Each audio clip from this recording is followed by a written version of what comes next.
Tu ne es pas invité. Toutes les amies de Sarah sont médecins. Tu te sentirais hors de propos. J'ai répondu, d'accord. Ce samedi à accent grave, le conseil de l'hôpital a convoqué une réunion d'urgence concernant le retrait de 25 millions de dollars de leur plus grand donateur. Mon téléphone a explosé parce que l'appel est arrivé un mardi après-midi, alors que j'examinais des propositions de subvention de fondation dans mon bureau donnant sur le parc des Buttes-Chaumont. Emma, c'est maman. Sa voix avait ce ton mesuré qu'elle utilisait lorsqu'elle donnait de mauvaises nouvelles déguisées en décisions raisonnables. Il faut qu'on parle de la fête prénatale de Sarah. J'ai posé mon stylo. Qu'est-ce qu'il y a? Eh bien, ma chérie, nous avons réfléchi. Les amies de Sarah viennent toutes de son programme de résidence. Des pédiatres, des chirurgiennes reconnues, des femmes très accomplies. Et tu sais comment les médecins peuvent être concernant la hiérarchie professionnelle. Je ne suis pas sûre de comprendre. Ce que je veux dire, c'est qu'elle pourrait te poser des questions sur ton travail, et quand tu expliqueras que tu travailles dans l'administration d'une association à but non lucratif, elle pourrait se montrer critique. Sarah ne veut pas que quelqu'un se sente mal à l'aise le jour de son événement. Les mots ont frappé comme de petites coupures, clairs, précis, conçus pour blesser sans paraître intentionnels. Donc, je ne suis pas invitée à la fête prénatale de ma sœur. Ce n'est pas que tu ne sois pas invitée, ma chérie. C'est juste que peut-être, il vaudrait mieux que nous nous en tenions à son cercle professionnel. Tu comprends, n'est-ce pas? Ces femmes sont très particulières. J'ai regardé le panorama parisien. 47 étages plus bas, les gens vaquaient à leurs occupations, ignorant que dans cette tour de verre, une femme était désinvitée de la célébration de sa sœur parce que sa carrière n'était pas assez impressionnante. Je comprends, ai-je dit doucement. Oh, tant mieux. Je savais que tu serais mature à ce sujet. Nous ferons un dîner familial privé plus tard, juste nous 4. Ce sera plus agréable de toute façon. C'est quand la fête? Ce samedi, à l'hôtel Royal Monceau. 14h, Sarah a réservé la terrasse du jardin. Ce sera magnifique. L'hôtel Royal Monceau. Je le connaissais bien. J'y avais organisé 3 galas de fondation. Cela semble charmant. Ça le sera. Et Emma, ce n'est pas personnel. Tu sais, nous t'aimons bien, mais parfois, il vaut mieux être pragmatique à ce sujet. Après qu'elle ait raccroché, je suis restée silencieuse un long moment. Puis j'ai ouvert mon ordinateur portable et j'ai consulté mon calendrier. Samedi, 14h. J'avais bloqué ce créneau pour du temps personnel. J'avais prévu d'assister à la fête prénatale de Sarah, en apportant le hochet en argent gravé sur mesure que j'avais commandé chez Cartier. Au lieu de cela, j'ai envoyé un autre message. 2. Conseil d'administration de la Fondation Jameson réunion samedi revue stratégique requise.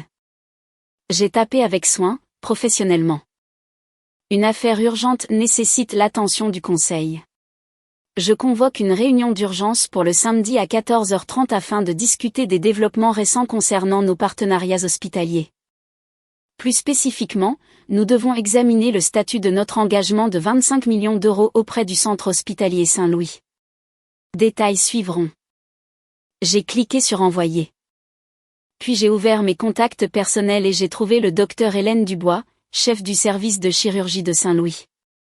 Nous déjeunions mensuellement depuis 3 ans, depuis que la Fondation Jameson avait noué un partenariat avec son hôpital pour une aile d'oncologie pédiatrique. Moi, docteur Dubois, assistez-vous à une fête prénatale à l'hôtel Royal Monceau samedi? Hélène, oui. La fête de Sarah Dubois. La connaissez-vous? Moi. C'est ma sœur. Hélène, votre sœur. Pourquoi ne l'avez-vous pas mentionnée? Venez-vous? J'adorerais vous présenter aux autres invités. Moi.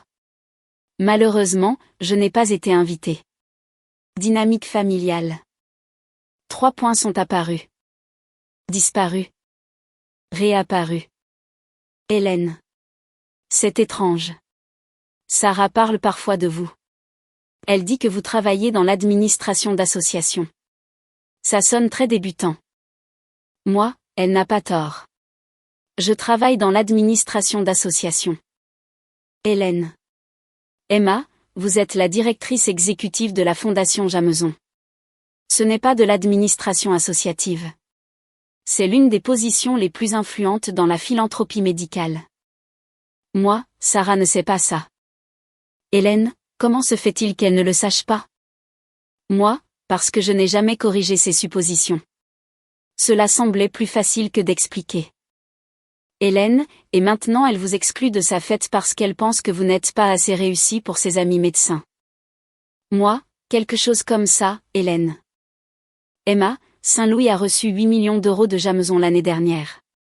Sarah y a fait sa résidence. Elle a vanté à tout le monde le fait de travailler dans l'hôpital le mieux financé de la ville. Elle n'a aucune idée que ce financement vient de vous. Vous savez, Helena, c'est absurde. Moi, ça va. J'y suis habituée. Hélène, ce n'est pas bien, mais je respecte votre vie privée. Qu'en est-il de samedi? Moi, je convoque une réunion d'urgence du conseil. 14h30, nous devons examiner nos partenariats hospitaliers. Hélène, tous? Moi, particulièrement Saint-Louis. Il y eut une longue pause. Hélène, Emma, l'aile pédiatrique ouvre dans 3 mois. Nous avons déjà dépensé 17 millions d'euros sur les 25 millions engagés.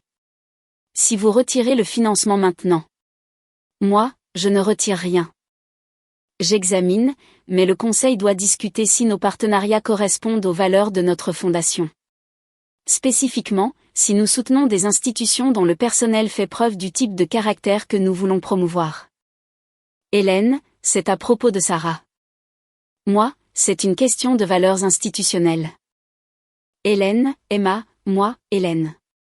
J'ai donné 25 millions d'euros à Saint-Louis sur 3 ans. J'ai assisté à toutes les collectes de fonds. J'ai personnellement recruté des donateurs et ma sœur qui travaille dans votre hôpital a décidé que je n'étais pas assez accomplie pour assister à sa fête prénatale. C'est son choix. Mais c'est aussi mon choix de m'assurer que les ressources de la Fondation soutiennent des environnements qui valorisent toutes les contributions, pas seulement celles qui portent un diplôme de médecine. Hélène, le message est reçu. Mais vous devriez savoir que si le conseil remet en question notre partenariat samedi, la nouvelle se répandra. La fête de Sarah sera pleine de personnel de Saint-Louis. Ils en entendront parler. Moi, j'en suis consciente. Hélène. Et cela vous convient? Moi, je suis d'accord pour que la vérité soit visible. J'ai envoyé le message et me suis adossée à ma chaise. Imaginez. C'est ce que ma famille m'appelait. Mon nom légal. Le nom sur mon acte de naissance et mon permis de conduire. Mais professionnellement, j'étais Emma Dubois-Chin, le nom composé que j'avais pris quand ma grand-mère Catherine Dubois m'a nommée successeur de sa fondation.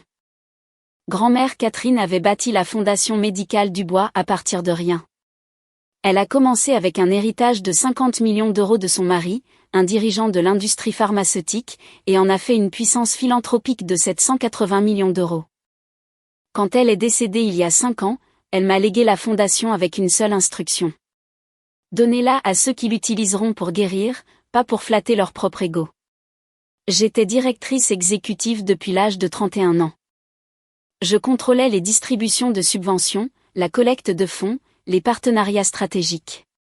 L'année dernière seulement, nous avons distribué 94 millions d'euros à la recherche médicale, aux infrastructures hospitalières et aux programmes de santé communautaire. Ma famille savait que je travaillais pour l'organisation caritative de Grand-mère Catherine. Ils savaient que je faisais des démarches administratives pour les subventions. Ils n'avaient jamais posé de questions sur les titres, les responsabilités ou la portée.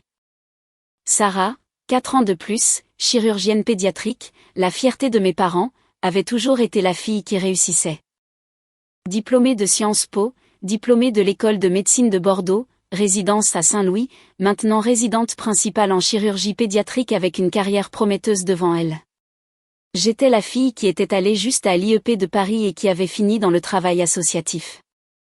Peu importe que le programme de politique publique de Sciences Po ait directement conduit à une bourse à la Fondation Dubois, qui avait conduit à ce que grand-mère Catherine me guide personnellement pendant 6 ans. Mes parents présentaient Sarah comme notre fille, la chirurgienne. Il me présentait comme Emma. Elle travaille pour une œuvre de charité. J'avais arrêté de les corriger quand j'avais réalisé la vérité. Ils avaient besoin que Sarah soit celle qui réussissait.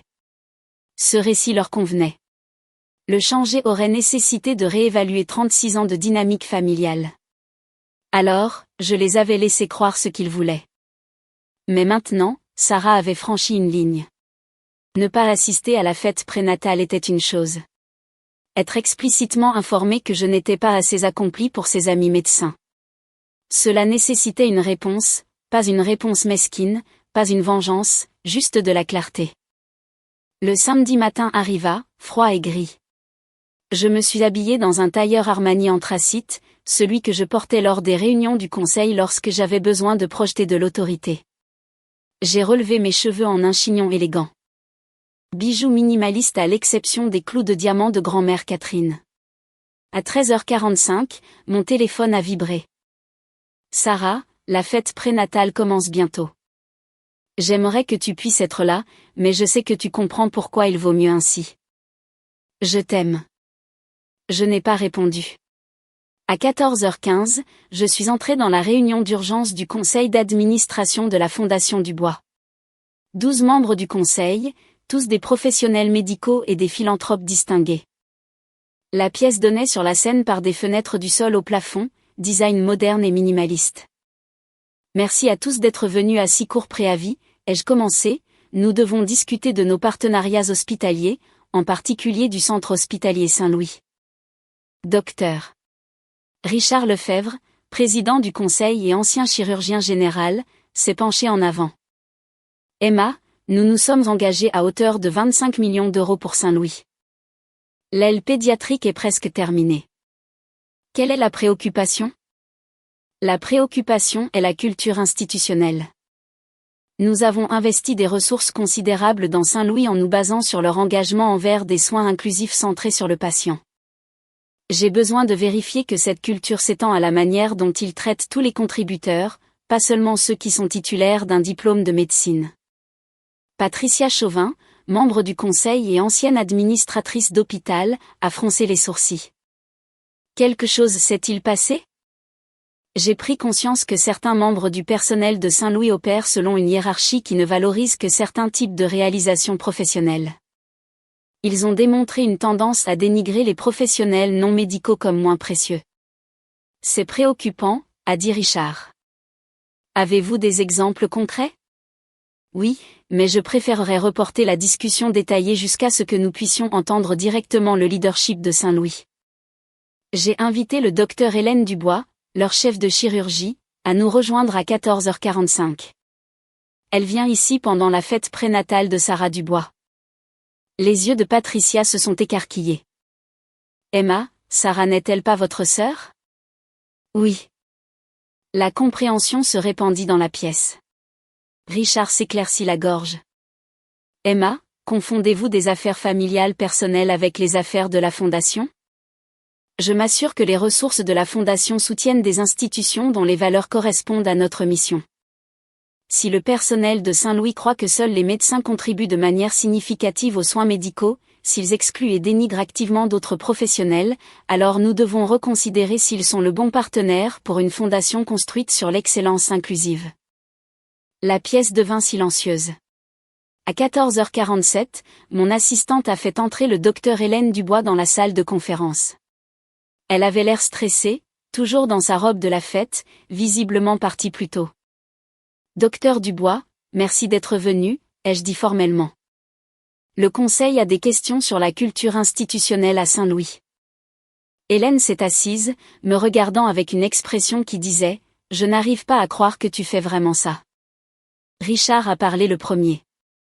Docteur Dubois, Emma a soulevé des préoccupations quant à la manière dont Saint-Louis valorise les professionnels non médicaux. Pouvez-vous parler de la culture de votre institution ? Hélène a pris une profonde inspiration. Saint-Louis s'est toujours fié aux soins collaboratifs interdisciplinaires. Nous employons et respectons un large éventail de professionnels, d'infirmières, d'administrateurs, de travailleurs sociaux, de chercheurs. Notre déclaration de mission valorise explicitement toutes les contributions aux soins des patients. Et en pratique ? A demandé Patricia. En pratique, nous sommes humains. Parfois, le personnel médical peut être hiérarchique. C'est un problème qui touche l'ensemble du secteur. Les médecins échouent parfois à reconnaître que la guérison passe par de nombreuses mains, pas seulement par des mains chirurgicales. La Fondation a-t-elle déjà exprimé des préoccupations à ce sujet auparavant ? A demandé Richard. Non. Emma a été d'un soutien sans faille. Elle a assisté à toutes les collectes de fonds, recruté des donateurs majeurs, défendu personnellement notre aile d'oncologie pédiatrique. Alors pourquoi en discutons-nous maintenant ? Hélène a hésité, me regardant. J'ai hoché la tête. Parce que, a dit Hélène avec précaution, j'assistais à une fête prénatale cet après-midi pour le docteur Sarah Dubois, l'une de nos résidentes en chirurgie. Pendant la fête, la mère de Sarah a mentionné que la sœur de Sarah ne pouvait pas venir parce qu'elle travaille dans l'administration d'associations et qu'elle ne s'intégrerait pas parmi toutes ces femmes accomplies ici. La mâchoire de Patricia s'est contractée. Et la sœur de Sarah, c'est moi, ai-je dit doucement. Sarah est ma sœur. Elle m'a exclue de sa fête prénatale parce qu'elle pense que je ne suis pas assez accomplie pour fréquenter ses amis médecins. La pièce a éclaté. C'est inadmissible. Elle ne sait pas qui vous êtes. Comment est-ce possible ? J'ai levé une main. Sarah sait que je travaille pour la Fondation Dubois. Elle n'a jamais posé de questions sur mon rôle. Elle suppose que je traite les demandes de subventions ou que je fais des démarches administratives. Je ne l'ai jamais corrigée. Pourquoi pas ? A exigé Richard. Parce que ma famille avait besoin que je sois moins accomplie que Sarah. C'était mon rôle assigné. Les corriger aurait perturbé leur dynamique familiale entière. Alors, vous avez financé son hôpital à la place ? La voix de Patricia était tranchante. J'ai financé un hôpital qui fait un excellent travail. Le fait que Sarah y travaille est une coïncidence. Mais son attitude, le dédain envers les professionnels non médicaux, la supposition que seuls les médecins contribuent de manière significative, cela représente un problème culturel que nous devrions considérer. Hélène a pris la parole. Si je peux me permettre, cet après-midi à la fête, plusieurs invités ont fait des commentaires sur les professions subalternes et les personnes qui n'auraient pas réussi à l'école de médecine. L'attitude qu'Emma décrit est réelle. Elle existe dans notre institution. Et vous êtes la chef de chirurgie, a dit Richard. Que allez-vous faire à ce sujet ? Honnêtement, pas assez. Je me suis concentrée sur l'excellence clinique et j'ai supposé que les problèmes culturels se résoudraient d'eux-mêmes. Aujourd'hui, j'ai réalisé qu'ils ne le feraient pas. Richard m'a regardé. Emma, que voulez-vous ? Je veux que Saint-Louis démontre qu'il valorise toutes les contributions aux soins de santé, pas seulement celles faites par des médecins. Je veux que le leadership institutionnel aborde la culture hiérarchique qui permet au personnel de dénigrer et de minimiser les autres professionnels. Et je veux m'assurer que les ressources de la Fondation soutiennent des environnements où l'excellence est reconnue sous toutes ses formes. Et si Saint-Louis ne respecte pas ces normes, alors nous complétons nos engagements actuels et redirigeons les financements futurs vers des institutions qui le font. Le visage d'Hélène est devenu pâle. Emma, Saint-Louis reçoit plus de financement de la Fondation que tout autre hôpital de la région. Si vous redirigez cela, alors peut-être que Saint-Louis devrait s'assurer que sa culture reflète les valeurs qui ont attiré ce financement en premier lieu. Richard a regardé autour de la table. Réflexion des membres du conseil. La discussion a duré 40 minutes. Tous les membres du conseil étaient d'accord. La culture institutionnelle importait. Si Saint-Louis démontrait une indifférence systémique envers les professionnels non médicaux, cela entrait en conflit avec les valeurs de la Fondation. Finalement, Richard a dit, Docteur Dubois, la décision du Conseil est la suivante. Nous continuerons les engagements actuels, mais tous les financements futurs seront conditionnés à ce que Saint-Louis mette en œuvre un changement culturel mesurable. Nous voulons des rapports trimestriels sur les initiatives visant à aborder la hiérarchie professionnelle. Nous voulons une formation du personnel sur le respect interdisciplinaire. Et nous voulons un engagement visible du leadership à valoriser toutes les contributions aux soins des patients. Je comprends, a dit Hélène doucement. Vous avez 90 jours pour présenter un plan d'action. D'ici là, toutes les nouvelles demandes de subventions sont gelées. Après le départ d'Hélène, les membres du conseil sont restés. Patricia s'est approchée de moi. Emma, ce que vous avez fait, ça demande du courage. Ça demande d'atteindre un point de rupture.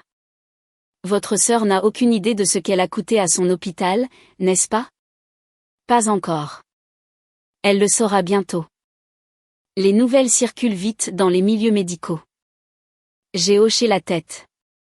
Je sais. À 16h17, alors que j'étais encore dans les suites de la réunion du conseil, mon téléphone a commencé à vibrer. Sarah, Emma, qu'est-ce qui se passe? Docteur Dubois a quitté ma fête prénatale plus tôt pour une réunion d'urgence du conseil d'administration de la Fondation Dubois. Les gens disent que la Fondation examine le financement de Saint-Louis. J'ai fait taire le téléphone.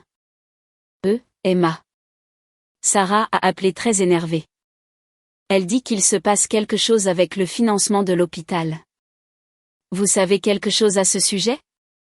Sarah, pourquoi la Fondation Dubois remet-elle soudainement en question Saint-Louis? Cela va nous nuire à tous, les résidents. Ma chérie, s'il te plaît, appelle-nous. Les amis de Sarah sont toutes inquiètes pour leurs emplois. À 17h03, mon téléphone a réellement sonné. Monsieur, je l'ai laissé aller en messagerie vocale. Son message, Emma, je ne comprends pas ce qui se passe. Docteur Dubois est revenu de cette réunion de fondation et a immédiatement convoqué une réunion d'urgence du personnel. Elle a dit que la Fondation Dubois reconsidérait ses partenariats avec les hôpitaux qui ne valorisent pas tous les professionnels de santé. Tout le monde panique. Vous savez quelque chose à ce sujet? Vous y travaillez, n'est-ce pas? Pouvez-vous savoir ce qui se passe? J'ai supprimé le message. À 18h42, un autre message vocal de maman. Emma, ça devient sérieux. Les collègues de Sarah disent que la Fondation Dubois pourrait retirer 25 millions d'euros de financement. C'est l'aile pédiatrique sur laquelle Sarah travaille. Pouvez-vous demander à votre patron ce qui se passe? Cela pourrait ruiner la carrière de Sarah avant même qu'elle ne commence. J'ai versé un verre de vin et j'ai regardé les lumières de la ville. Mon téléphone a vibré à nouveau. Elena. L'administrateur de l'hôpital vient de convoquer une réunion de direction d'urgence pour lundi matin. La nouvelle s'est répandue. Votre nom est apparu. Sarah a demandé si quelqu'un connaissait Emma Dubois de la Fondation. Je lui ai dit de vous demander directement. Moi et Elena. Elle a dit que vous ne faisiez que des démarches administratives pour les subventions. Quelqu'un lui a montré le site web de la Fondation, la page de l'équipe de direction. Votre photo et votre biographie. Elle est devenue complètement silencieuse. Moi? Que dit ma biographie? Elena. Emma Dubois, directrice exécutive. Emma dirige la stratégie de distribution annuelle de 94 millions d'euros de la Fondation médicale Dubois.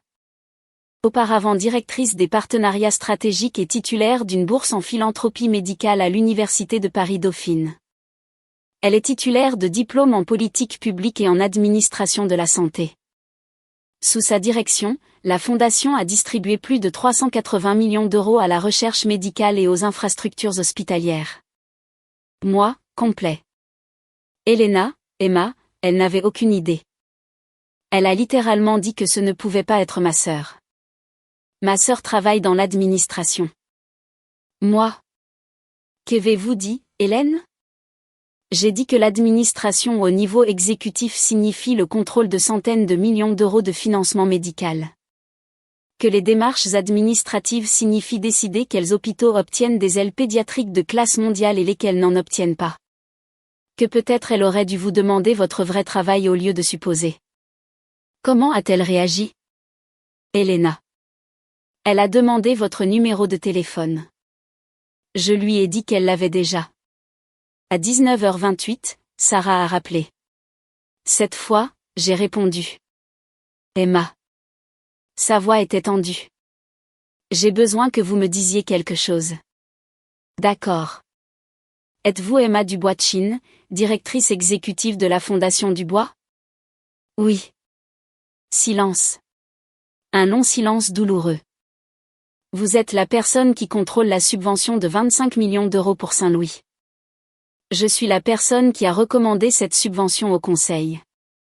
Oui. Le Conseil l'a approuvée. Et aujourd'hui, vous avez convoqué une réunion d'urgence du Conseil pour reconsidérer, pour examiner nos partenariats hospitaliers.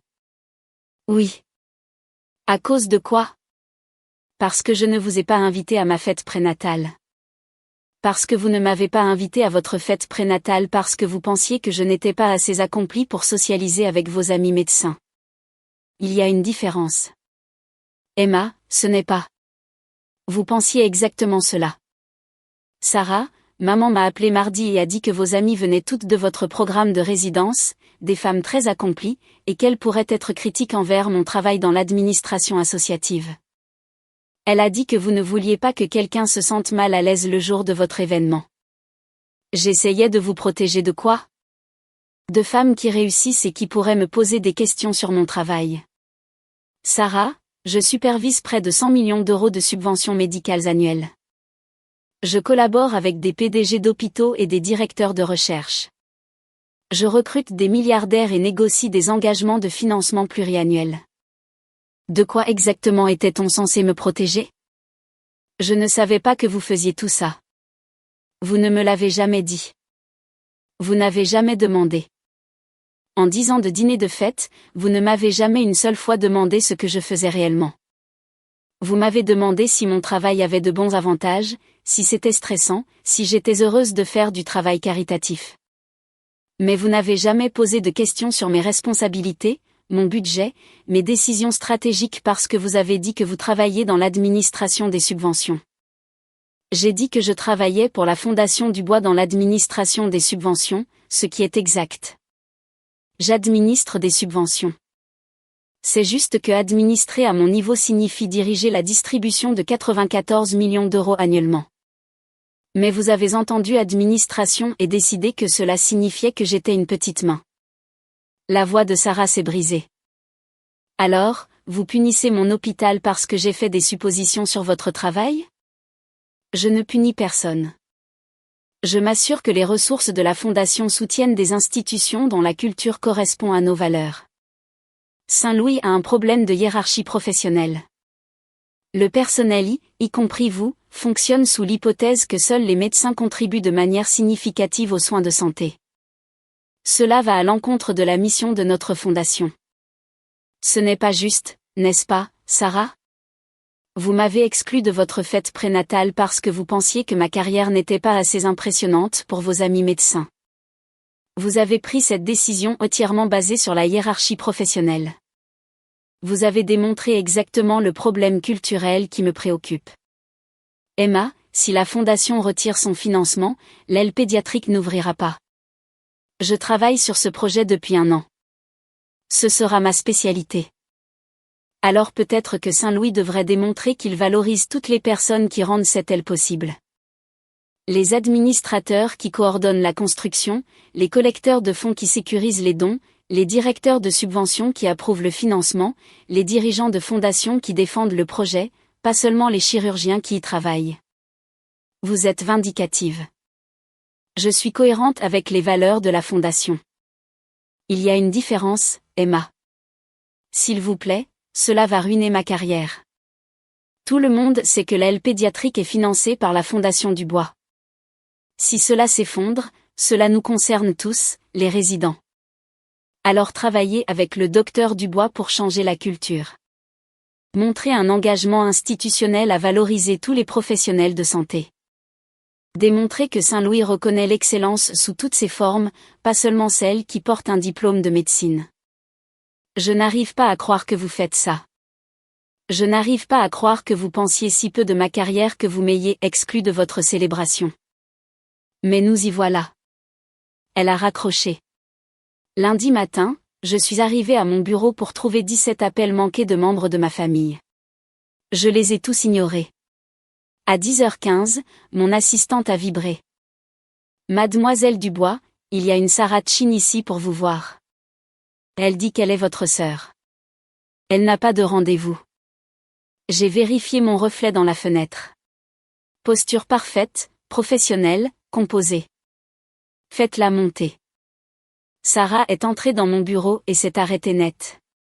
Elle a pris le temps d'observer la vue, les œuvres d'art, le bureau en acajou, les photos de moi avec des administrateurs d'hôpitaux et des lauréats du prix Nobel. C'est votre bureau, a-t-elle dit. Oui, c'est immense. Les bureaux des directeurs exécutifs ont tendance à l'être. Elle s'est approchée de la fenêtre, regardant le parc des Buttes-Chaumont. Je n'avais aucune idée. Je sais. Emma, je suis venue m'excuser. Pourquoi spécifiquement? Pour ne pas vous avoir invité à ma fête prénatale. Pour avoir fait des suppositions sur votre carrière. Pour ne pas savoir qui vous êtes réellement. Ce sont 3 excuses distinctes. Prenons-les une par une. La fête prénatale. Comprenez-vous pourquoi cela m'a blessée? Sarah a hoché la tête, les larmes aux yeux. Parce que je vous ai exclu en me basant sur un snobisme professionnel. J'ai décidé que vous n'étiez pas assez réussi pour être avec mes amis. C'était cruel. Oui, ça l'était. Ensuite. Les suppositions sur ma carrière. Comprenez-vous le problème là-bas? Je ne vous ai jamais demandé ce que vous faisiez réellement. J'ai entendu association et administration et j'ai supposé que cela signifiait un travail débutant. Je n'ai jamais vérifié. Je n'ai jamais montré d'intérêt. Et la dernière, ne pas savoir qui je suis. Cela fait 36 ans que je suis votre sœur, et je n'ai aucune idée de ce à quoi ressemble vraiment votre vie, de ce que vous avez accompli, de ce que vous faites chaque jour. J'étais tellement concentrée sur ma propre carrière que je n'ai jamais pris la peine de comprendre la vôtre. Pourquoi pas? Sarah s'est assise lourdement parce qu'il était plus facile d'être la fille qui réussissait si vous étiez celle qui réussissait moins. Parce que me comparer favorablement à vous me faisait me sentir mieux quant à mes propres réalisations. Parce que j'avais besoin que vous soyez plus petite pour que je me sente plus grande. L'honnêteté était stupéfiante. Merci de dire cela, ai-je dit doucement. Cela ne rend pas les choses acceptables. Non, mais c'est un début. Emma, l'hôpital est en crise. Le docteur Dubois a tenu une réunion de tout le personnel ce matin. Elle a expliqué que la Fondation Dubois reconsidérait ses partenariats avec les institutions qui démontrent une hiérarchie professionnelle. Elle a dit que l'une de nos résidentes avait exclu sa sœur d'une célébration spécifiquement parce que la sœur travaillait dans la seule administration, sans savoir que cette sœur contrôlait le financement de notre expansion. Et comment les gens ont-ils réagi? Horreur, honte, reconnaissance immédiate que nous avons un problème culturel. Le docteur Dubois a annoncé une formation obligatoire sur le respect interdisciplinaire. Elle forme un comité pour examiner les attitudes institutionnelles envers les professionnels non médicaux. Elle a été très claire. Si nous ne changeons pas, nous perdons du financement. Bien. Mais Emma, je suis la raison pour laquelle cela s'est produit. Tout le monde sait que c'était ma fête prénatale. Je suis devenue le visage de tout ce qui ne va pas dans notre culture. Est-ce juste? Complètement. J'ai démontré le problème exact et maintenant je dois vivre avec les conséquences. Nous sommes restées silencieuses. Finalement, Sarah a dit, que dois-je faire pour régler ça? Personnellement ou professionnellement? Les deux. Personnellement, tu dois vraiment apprendre à me connaître. Pas en tant que sœur moins accomplie, mais en tant que personne réelle avec une carrière réelle. Cela signifie poser des questions, montrer de l'intérêt, traiter mon travail avec le même respect que tu veux pour le tien. Fais. Quoi d'autre? Tu dois accepter l'inconfort de réaliser que tu avais tort à mon sujet. Ne pas passer outre, ne pas le faire disparaître rapidement. Ressentir réellement. Je le ressens. Bien. Professionnellement, tu dois être la voix la plus forte dans le changement de la culture de Saint-Louis. Utilise ton statut de chef résidente. Fais savoir clairement que la hiérarchie professionnelle est inacceptable. Dirige le changement. Je le ferai. Et Sarah, tu dois comprendre quelque chose. Je n'ai pas retiré le financement par mesquine vengeance. Je l'ai retiré parce que tu as démontré un décalage fondamental entre les valeurs déclarées de ton institution et sa culture réelle. Si Saint-Louis doit recevoir un soutien de la Fondation, il doit mériter ce soutien. Je comprends. Le comprends-tu? Parce que ce n'est pas à propos de toi et moi. C'est une question de savoir si les hôpitaux valorisent toutes les personnes qui rendent la guérison possible, les chercheurs, les administrateurs, les collecteurs de fonds, les experts en politique. Si les institutions médicales ne célèbrent que les médecins, elles manquent la moitié de l'équation. Sarah a hoché la tête. Tu as raison, et nous nous sommes trompés. J'ai eu tort. Oui, tu as eu tort. Puis-je te demander quelque chose? Vas-y. Pourquoi ne nous as-tu jamais corrigés? Pourquoi ne nous as-tu jamais fait te voir? J'y ai pensé parce que se battre pour la reconnaissance est épuisant. Parce que j'en avais marre de justifier ma valeur. Parce que j'ai décidé qu'il était plus facile de construire quelque chose d'indéniable que de constamment argumenter pour la reconnaissance. Et puis je t'ai quand même fait argumenter. Non, tu m'as fait poser une limite. Il y a une différence. Je ne me bats plus pour la reconnaissance, Sarah. Je l'exige. Et si les institutions ou les membres de la famille ne peuvent pas la fournir, je redirigerai mon énergie ailleurs. Elle s'est levée, s'est dirigée vers mon bureau. Je veux faire mieux en tant que ta sœur. Je veux te connaître vraiment. Cela prend du temps. J'ai le temps. Ce bébé n'arrive pas avant 4 mois. Tu m'invites à en faire partie.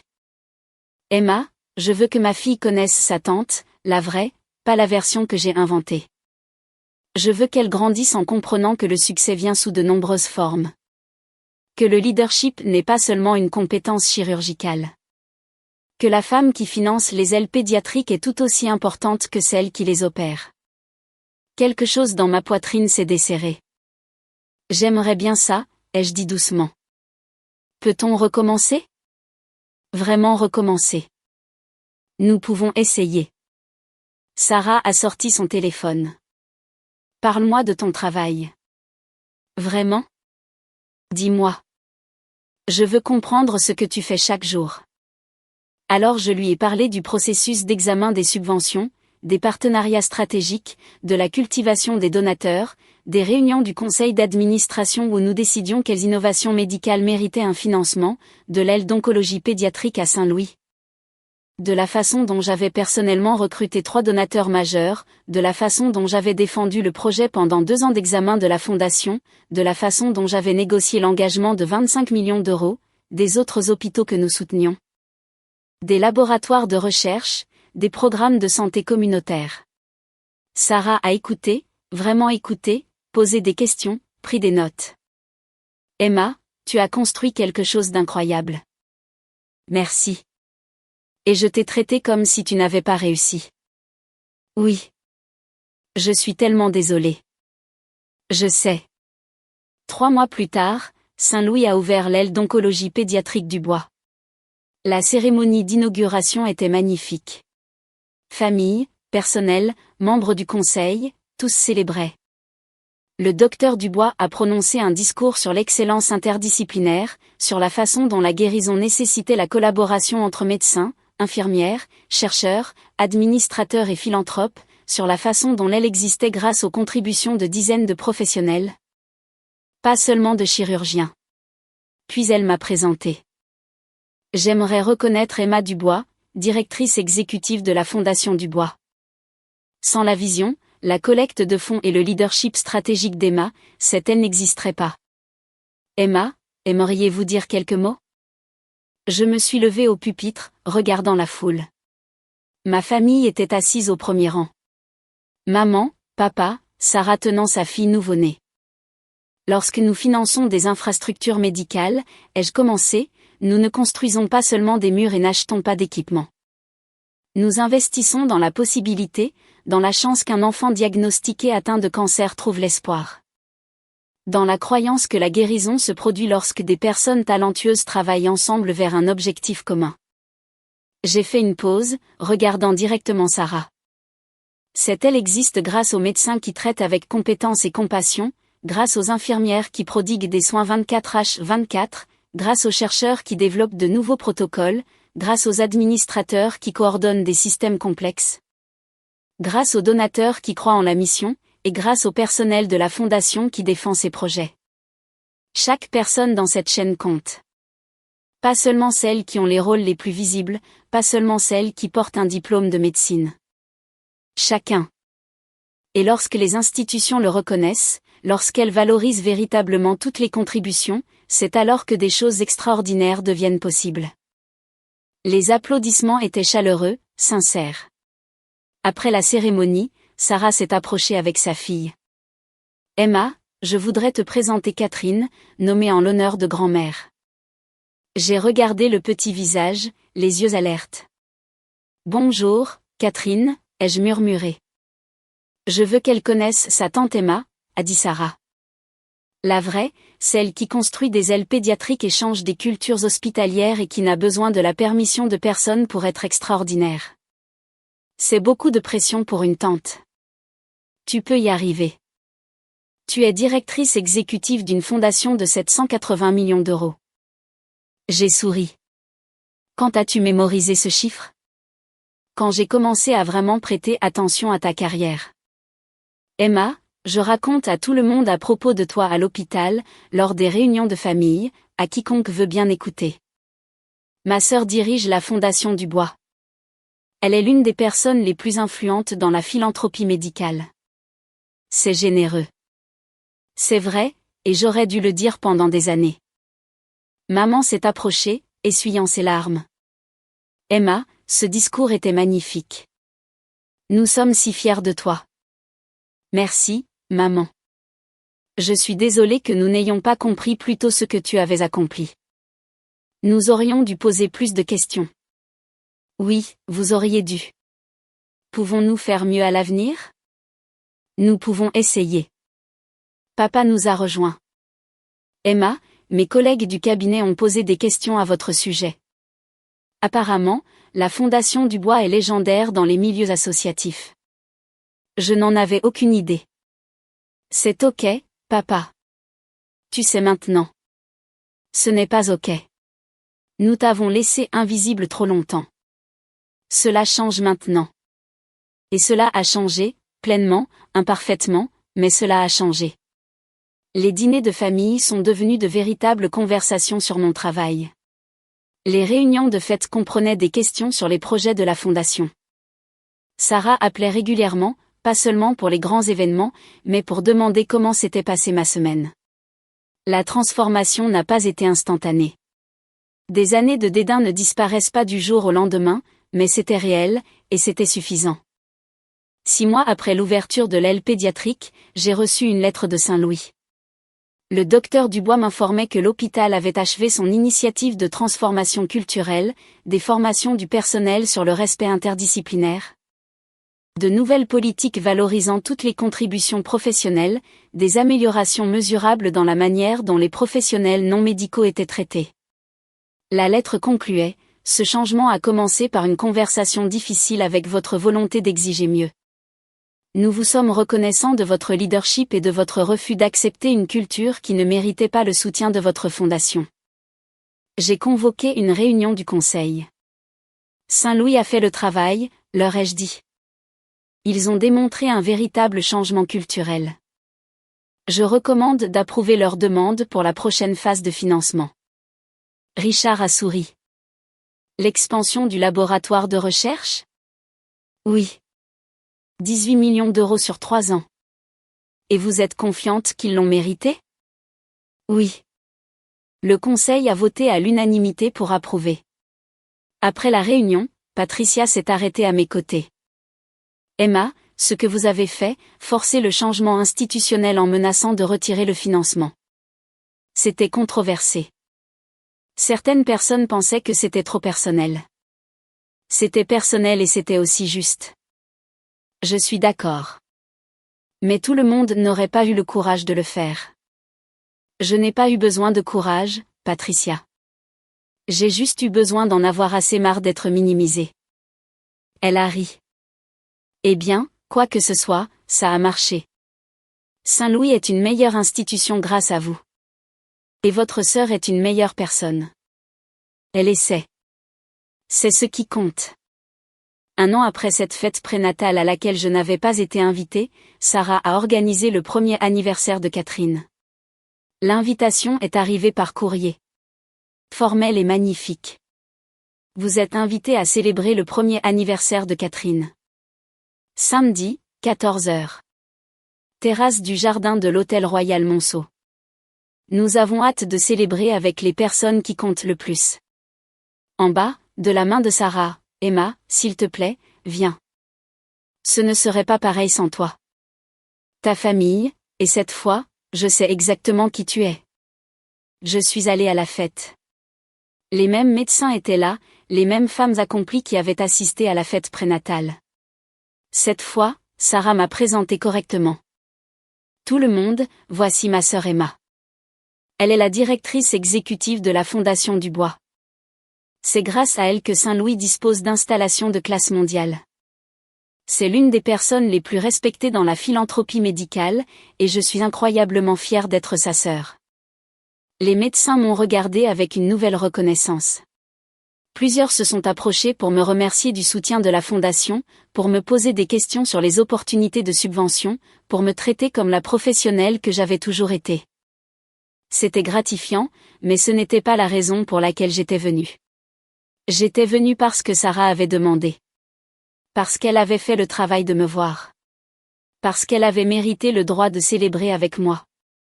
Alors que la fête se terminait, Sarah m'a retrouvée sur la terrasse. Merci d'être venue. Merci de m'avoir invitée correctement cette fois. Emma, j'ai beaucoup pensé à cette fête prénatale, à ce que j'ai dit, à ce que je croyais de toi. Sommes-nous passés à autre chose ? Parce que je ne suis pas sûre d'avoir passé le cap. Je me réveille parfois en me souvenant que je t'ai exclu parce que je pensais que tu n'étais pas assez accomplie. Ça me rend malade. Sarah, tu as le droit de te pardonner. Moi. Même si j'ai eu tellement tort, surtout parce que tu avais tort. Tu l'as reconnu. Tu as changé. C'est ce qui compte. Je veux que Catherine grandisse différemment de moi. Je veux qu'elle pose des questions, qu'elle ne suppose jamais la valeur de quelqu'un en fonction de son titre ou de son diplôme, qu'elle comprenne que le succès a de nombreux visages. Alors enseigne-lui cela. Je le ferai.